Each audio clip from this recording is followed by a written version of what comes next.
I love to read horror books, and this horror book starts talking about grief like a parasite. My name is Allison. I'm a grief educator and coach, as well as end-of-life doula and guide. The reason why I love horror books is, one, it brings me into my body in the present.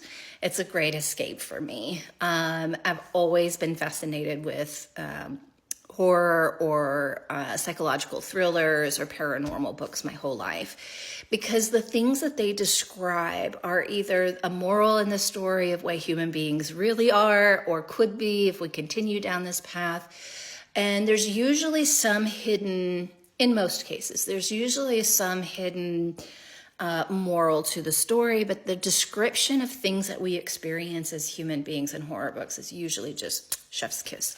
This one in particular talks about how grief is a parasite. And I just wanted to share some of the ways that this author described it. It is the book Everything the Darkness Eats by Eric LaRocca. And he talks about at the beginning of this individual whose name is Ghost, that his girlfriend died 3 years ago. We don't know yet why. I mean, I literally am just beginning this book. The way that he describes the grief as a parasite took my breath away. He said that, so he kind of describes this parasite as something that slowly seeps into his body after the death of his girlfriend. And he said, Ghost seldom complained when the tiny spirit or the parasite that owned him would nest inside the scar across his face that never seemed to heal. He hardly had the energy to object when his little companion would circle his permanently bloodshot red eye. Then it goes into some other descriptions there. He said that his body was nothing more than a compost heap, a crude patchwork of abused anatomy that even the most impulsive surrealist wouldn't dare commemorate on canvas. Ghost knew full well that he was a monster, a horrible mutation handmade by grief.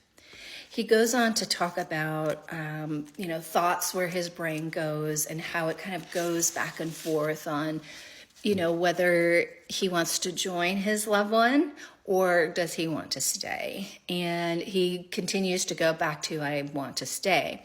But he gets in an Uber, he goes to the hospital, or he's heading to the hospital. And he said, as he sat in the back seat, he gazed out the window and watched as they passed people and houses he had known all his life. Things he had once found comfort in for their mere sake of familiarity. But somehow the houses began to look different, as if brick, stone, and stucco had been miraculously replaced with rubber or elastic, as if they were slowly melting away like burning candles. Even the people he once knew looked strange.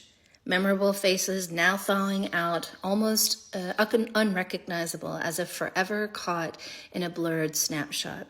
Here is the sentence that took my breath away completely.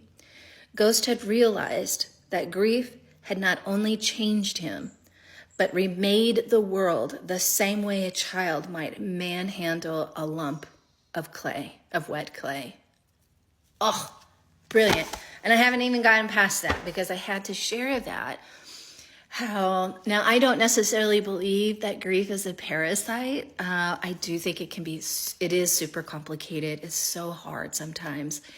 And this whole week I've been speaking in front of 3 groups this week, talking about grief and the work that I do. And I'm curious what you think about what would it be like if people could literally see how grief impacts us. I know in the past that we used to wear like a dark clothing for a period of time. We would wear a dark band.